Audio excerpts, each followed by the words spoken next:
Alright guys, TacticalRab back again today. I hope you're all doing well and enjoying your day so far, and there's been a lot of discussion these last several days about exactly what the meta is going to look like when we go into the next week of Call of Duty League action. This first week of the CDL Stage 3 2021, we were playing on the old patch that's been in the case for quite a while now. However, the new patch is coming into effect in just a few days time on April the 29th when this league does kick off once again on the Thursday, and we may see some significant differences in what the weapon meta looks like. Are the SMGs put at a significant disadvantage, as some of them have been suggesting on the timeline these last few days? Intrigued to hear your thoughts in the comment section below. Like if you guys enjoyed the video, subscribe if you are new as always, I'd greatly appreciate it. It really helps out the channel. Thank you very much indeed for doing that. This is of course a couple of clips from Dashy yesterday saying, look, the FFAR could well indeed be meta right here. He's kind of been frying with it, and as I said yesterday, it seems like Envoy is actually being trying out the Milano a little bit on Raid as well, so we could have some crazy weapon meta. But at the same time, a lot of pros have been saying that, look, the ARs right now are actually in a very good state, especially given the SMGs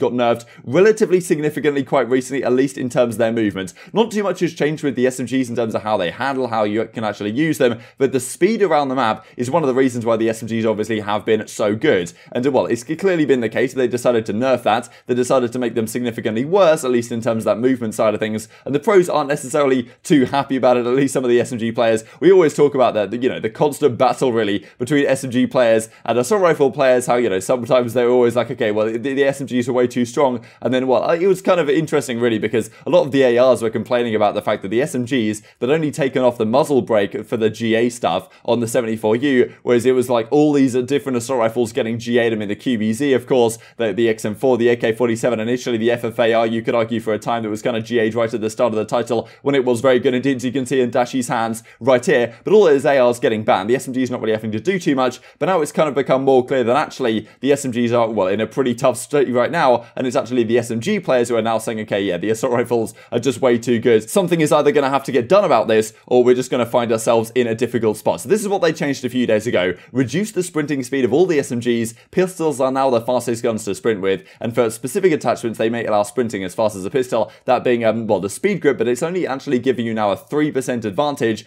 over, well, over the base sprint speed, whereas typically it was a 10% advantage, which was actually a massive deal. So nowadays, the SMGs are quite significantly slower, and that in effect approves the ability of the assault rifles to actually do something. Now, as Standy said at the time, speed grip quick is now faster than the 74U. Thankfully, they did now reverse this. They also reduced the speed grip's benefits on the other weapons, so that still the 74U, I believe, is the same speed or slightly quicker than something like the Krig, and well, it's not actually quicker to use the Krig than it is to use the 74U, but it is kind of a strange change. We will see it in action later this week, and this is what Bance has to say. Just as 74U living in a Krig's world on the 23rd of April, it is rough out here, Ben, says aBeZy.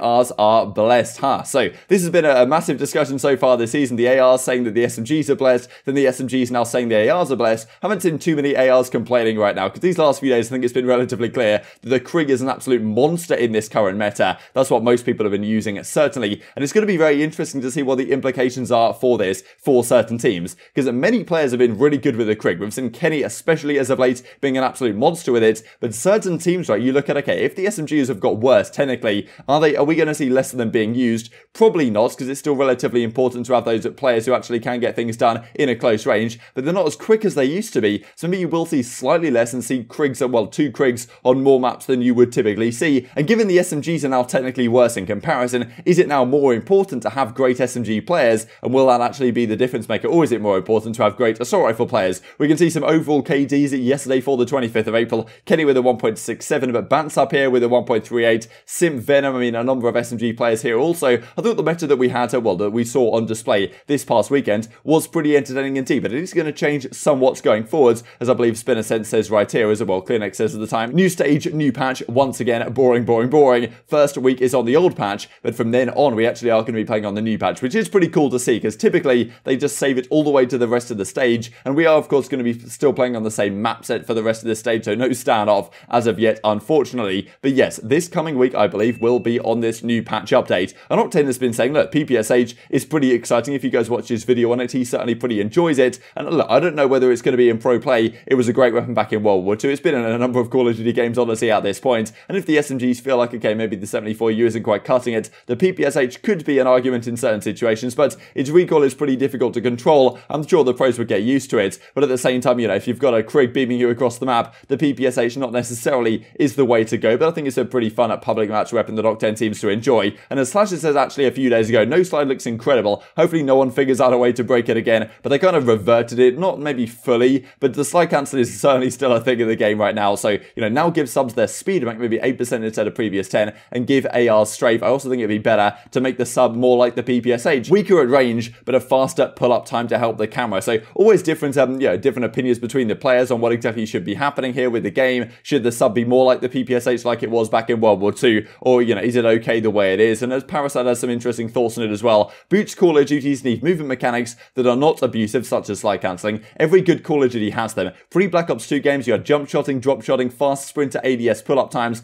Black Ops 2 and World War II had these, and/or fast ADS movement speeds such as stock. There needs to be ways to engage players holding positioning to make gunfights much more competitive. Slow movement and gunfight mechanics are boring and create a positioning overpowered meta. Very interesting point here from Parasite, right? The fact that if someone's posted up on a head glitch with an assault rifle, how do you challenge them? In the recent Call of Duty games, you challenge them by slide cancelling around the corner, but that you could argue is an abusive movement mechanic. Now what you could argue you should do instead is actually make sure the strafe speeds are very high on something like the assault rifles, so that if you are challenging someone of a head glitch, you can just, you know, walk around the corner very quickly indeed, pre-aimed, and kind of camera them in that sense to actually give yourself a chance to get them off the head glitch without necessarily having to engage the, you know, the abusive movement mechanics that could be argued to be slide cancelling. So it's certainly interesting stuff. I wonder if, the developers will hear Parasite's direction here, because certainly it was a thing that back in the day, Call of Duty games seemed to get this right, but these last several years hasn't necessarily quite been the case. Speaking of Los Angeles Thieves as well, given the fact that Kenny was absolutely frying with the Krig in hand, who knows if with this new meta, I mean, we don't really know if the meta is actually going to change somewhat, but some people are saying the FFAR could be viable in certain situations. I'm sure most players are still going to be using Krigs and 74Us, but some teams might want to give it a go, and if, Dashy thinks it's viable, he may well give it a go and use it to great effect, and then probably it gets gentleman's agreed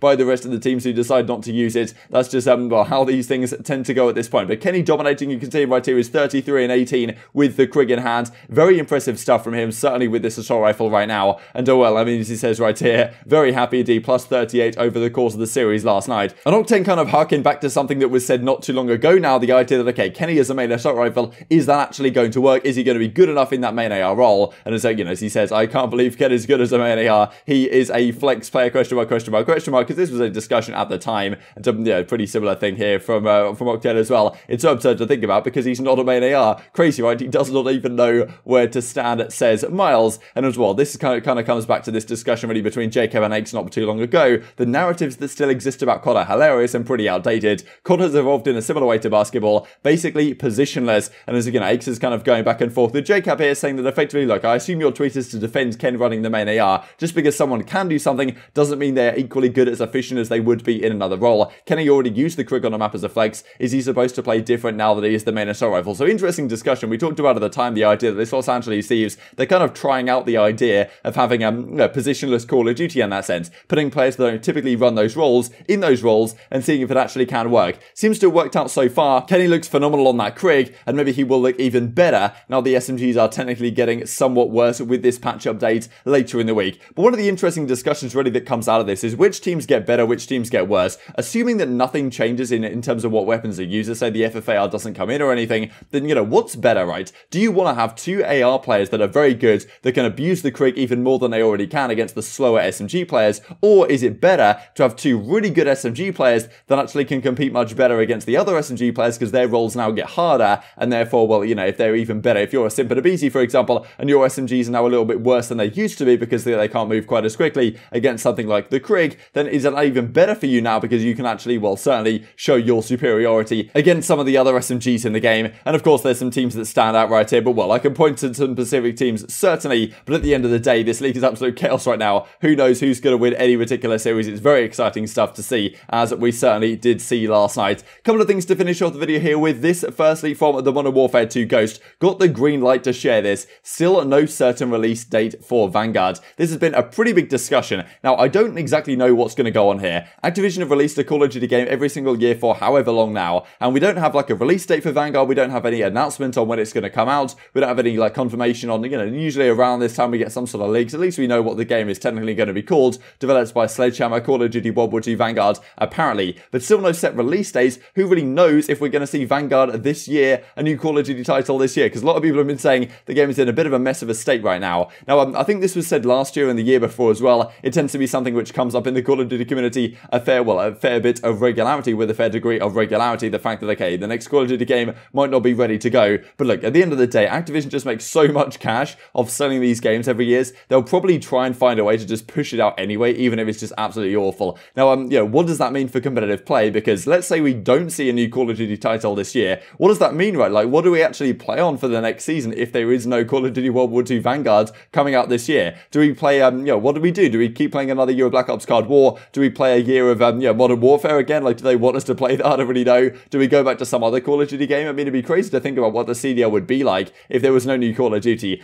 My expectation is that regardless of how bad the game is, they'll find a way just to shovel it out there. Everyone will buy it, and then they'll release content and try and improve it over time, and that will end up what we play on for the next season of the CDL. But it would be a crazy thing to see if that didn't happen, and the implications of it could be kind of crazy. If I had to choose to do something, I would probably say go back to Black Ops 3 for a season. That would be unparalleled entertainment, in my opinion. Bring maybe the search and destroy scene as well back to some degree as well. And speaking really of players, using the Krig, using the SMGs, using the 74Us, exactly what should they use? What's the best thing to use? Well, Awakening can just prove that you can do it with absolutely everything. The pistol, I mean, the 74U, the Krig, this guy's just out of control, and the pros will be practicing, of course, on this new, update over these coming days right here, and maybe that will, show some signs behind the scenes of exactly how this might look going forwards. Intrigued to get your thoughts on all this stuff in the comment section below. I hope you guys enjoyed the video. If you did enjoy it, I would greatly appreciate a like on the video. It really helps out the YouTube algorithm. I know you enjoyed this content. Other people like you may enjoy this content as well, and I've grown the competitive Call of Duty community. Thank you for watching as always. Take care,